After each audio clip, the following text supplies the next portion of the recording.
Saudações, sejam bem-vindas, sejam bem-vindos. Vamos falar hoje de literatura brasileira, grande clássico de literatura brasileira, Moacir Scliar com A Majestade do Xingu. Moacir Scliar com A Majestade do Xingu. É o livro que nós já comentamos em outros vídeos passados, lá para dezembro, né? Quando falamos da obra do Moacir Scliar. Vou deixar aqui a indicação. E é um livro que estou devendo há muito tempo, né? Porque é um livro que fala sobre imigrantes, ou seja, o pessoal que chega no Brasil, né? Vários autores que falam sobre populações da Europa que vieram para o Brasil, né? Na época, ali, final do século XIX, início do século XX. Então ele fala sobre imigrantes e também fala sobre o autor, um estudioso de cultura indígena, né? Porque aqui ele vai falar sobre o Noel Nuttels, que é um médico que foi indigenista, né? Daquela expedição para o Xingu. Nós já falamos do Xingu, né? Falamos lá aqueles livros do Antônio Calado, né? O Quarupi, já falamos do Maíra, né? Então, eu vou deixar aqui a indicação, né? Esses livros que eu já falei. Então, nós já falamos vários livros falando da cultura indígena, né? Então, esse aqui é um livro que vai falar do Noel Nuttels, que é da Ucrânia, né? Ele é um judeu da Ucrânia, né? Na época da Rússia, Império Czarista. Então eles vieram para o Brasil no início dos anos 20, fugindo da Primeira Guerra Mundial, né? Então aquela época ali de pós-Primeira Guerra Mundial, Revolução Russa, né? Então o narrador também é um judeu daquela região, né? Um judeu russo, falava Yiddish, né? Que é uma língua lá do Oriente. Então ele vai narrar justamente essa mudança, né? Ou seja, como é que eles fugiram daqueles pogroms, como é que eles resistiram lá à questão na Guerra Civil após a Revolução Russa, 17, né? Então ele vai falar até do Isaac Babel, né? Cavalaria Vermelha. Então, é interessante que é uma obra-prima do Moacir Scliar, né? Junto com a mulher que escreveu a Bíblia, também já comentamos aqui, a mulher que escreveu a Bíblia.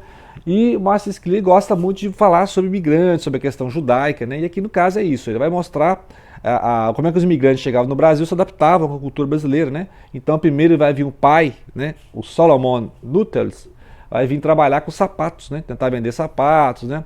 Depois ele vai tentar voltar para a Europa, mas aí começou a Primeira Guerra, não vai conseguir. Vai tentar arrumar emprego aqui no Brasil, né? Para poder trazer a família. Então a ideia é trazer a família. Enquanto isso, a família do narrador também está tentando sair da Rússia, né? Justamente por causa da guerra, por causa dos pogroms, por causa da Revolução e da Guerra Civil. Então as histórias vão se intercruzando, porque ele no navio, né, vindo para o Brasil, ele vai conhecer o Noel Nuttels, né? Então ele vai contar a história dele, da família dele, e tem muito paralelo com a família do Nuttels. E aí depois eles vão chegar no Brasil, né? E o Nuttels vai ser esse amigo que ele vai fazer. E aí ele vai sempre acompanhar a história do Nuttels à distância, né? Ou seja, eles vão estudar, né? Nos anos 20 eles vão estudar. Aí o Nuttels nos anos 30 vai estudar medicina, vai se naturalizar brasileiro, né? Porque ele vai, né, para trabalhar no Brasil, ele vai ter que, em pleno governo Vargas, né? Pra você ver, pleno governo Vargas, já tinha um Estado Novo, né, etc. Então é difícil ser imigrante naquela época, né? Então aí eles conseguem estudar, o Nuttels estuda medicina, vai conseguir naturalizar brasileiro, né? Que é uma enrolação, tá, uma burocracia, né? Então ele vai contando justamente isso. Interessante, o bom humor, né? O bom humor do judeu contando piada de judeu, né? Então tem sempre essa, como o Moacir Scliar é um judeu contando piada de judeu, né? Então conhecer um pouco do humor judaico, né? Assim como aqueles autores americanos como o Philip Roth, né? Eles têm muito essa questão do Doktorov, né? Também conta muito essas piadas judeu e a cultura judaica mesmo ali sempre sentindo aquela culpa judaica, né? De sempre estar deixando alguma coisa, para trás, né? Então eles sempre estão ali tentando fugir, né, e na condição de vítima, né, porque sempre, assim que eles se estabelecem num lugar, acontece alguma coisa, né? Então se estabeleceu, conseguiu ali criar a família, aí acontece uma coisa, tem que emigrar, né? Então eles sempre estão nessa condição. Aquelas aldeias, né, na Rússia, Romênia, né, Turquia, aquela região ali. Então mostra muito a complicação, porque eles estão longe de um poder, próximo de outro, né? E as populações que são gentias, ou seja, não são judaicas, sempre são hostis, né? Sempre tem algum problema, a culpa é do judeu, aí eles vão lá. Os pogroms são esses verdadeiros massacres que as populações promoviam, e as autoridades faziam vistas grossas, né? Quando não incentivavam, né? Então, quando não incentivava, igual eu falo que tem um conde aqui que ajudava o pai, né? Dava trabalho para o pai. Então, mas o conde fazia que não via, né? Então deixava acontecer e tá nem aí, né? Mas e outros nobres iam pessoalmente lá participar também, incentivavam as populações, né? Então começa assim, bem trágico, né? Lembrar que a família da Clarice Lispector também vem da Ucrânia dessa época, né? Então é interessante esses imigrantes poloneses, imigrantes italianos, imigrantes alemães, que vieram para o Brasil.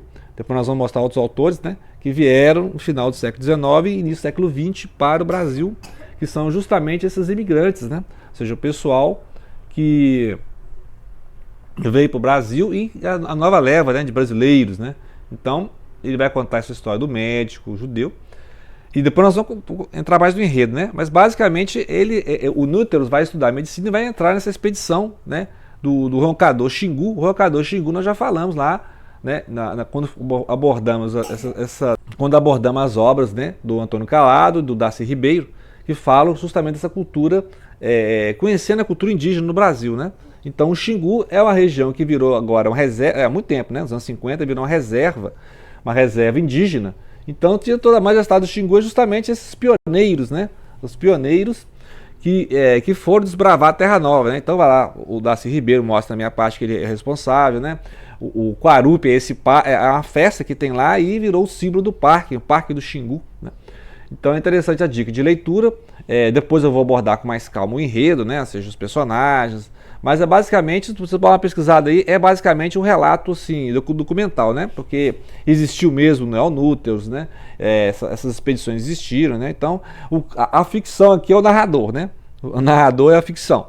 Então o narrador, para estar próximo do Núteos, tem que estar na mesma condição, né? Mesma origem, estar no mesmo navio, né? Então tem cenas engraçadíssimas aqui o narrador contando para alguém, ele já está acamado, né? Parece que já é mais velho. Então o narrador está mais velho contando a história da juventude dele quando ele conheceu o Neonúteos, né? Mas o senhor doutor precisa conhecer o Neonúteos. Então ele está contando a história do Neonúteos e contando a história da família dele, né? Porque ele também sofreu as mesmas condições, né? De penúria, miséria, né? Imigração, chegar no Brasil, adaptação, né? Ao chegar no Brasil. Então tem vários, na literatura brasileira tem vários romances que tratam justamente dessa, né? Trechos lá do Tempo e o Vento, do Érico Veríssimo, né? A República dos Sonhos, da Pinhon, né? Então você tem vários, pode fazer uma lista aqui, pode fazer uma playlist só de livros que tratam de imigração, né? Ou seja, os imigrantes no século XIX e XX para o Brasil. Então fica aí a dica de leitura, Majestade do Xingu. Lembrar daqui ele fala aqui dos judeus, a cultura judaica, assim, né? Os judeus, a inteligência judaica, né? Então, lembrar que vários autores, vários sábios da pós-modernidade, da modernidade e pós-modernidade são judeus, né? Você pode pegar, né? Começar lá do Marx, Freud, Einstein, Trotsky, né? E hoje em dia o Zuckerberg, né? O Zuckerberg também.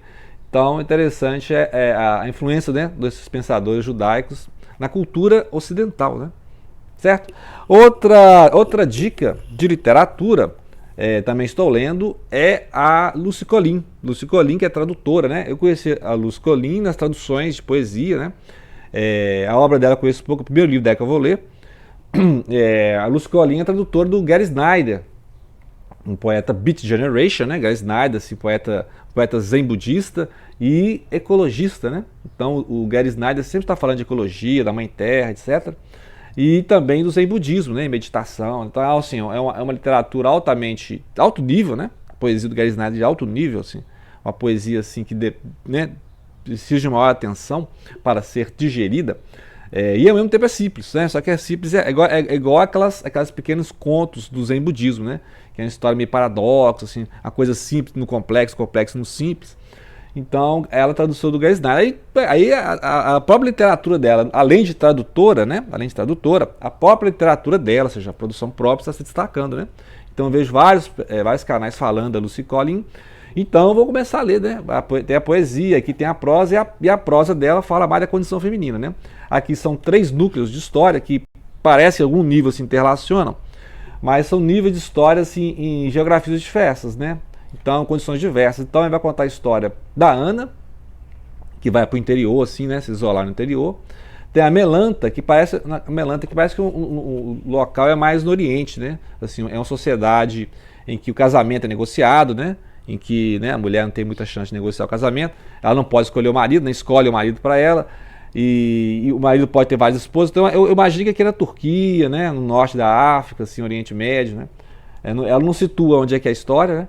Então a Melena casa a irmã Elia, que a irmã depois nem sabe o nome do marido, né? Então mostra a condição feminina mesmo, a condição feminina assim, de penúria, né? O irmão vai trabalhar fora e manda dinheiro para a família, depois o irmão some no mundo, né? Depois possivelmente esse irmão aparece em outro núcleo da história, que aqui vai ser da Maria Helena. Maria Helena é uma mulher, uma menina que foi adotada por uma família, né? Uma família de bens, né? Muitos bens, família rica, mas não se adaptou a essa família, né? Porque viu também que, né, há muita hipocrisia, né, e tal. Aí ela não se adaptou à família e se envolveu, né, com o submundo, etc, né? Vai contar a história. São histórias muito tristes, né? Assim, eu achei uma história muito, até onde eu li aqui, são histórias muito tristes. Depois eu vou dar uma apanhada geral das histórias, né, assim, dos enredos. Mas basicamente isso, e os homens em torno delas, né? Então tem as mulheres e os homens, os maridos, né? Os padrastos, né? Então os amantes. Então os núcleos são as mulheres, né? Ou seja, a Ana, a Melanta e a Maria Helena. E aí em torno delas vai. E é uma linguagem bem poética, né? Assim, uma prosa bem poética.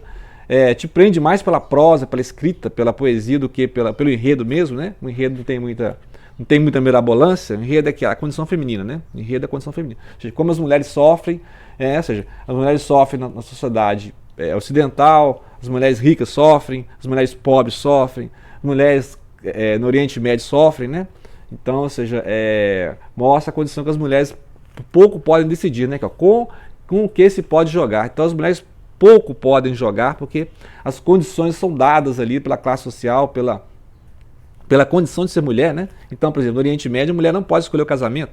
Então vai lá, né, a família do noivo, a família da noiva, e aí no dia do casamento que a mulher conhece o marido, então assim, né? E ela tem que acostumar com o marido porque ela nem sabe o nome dele, né?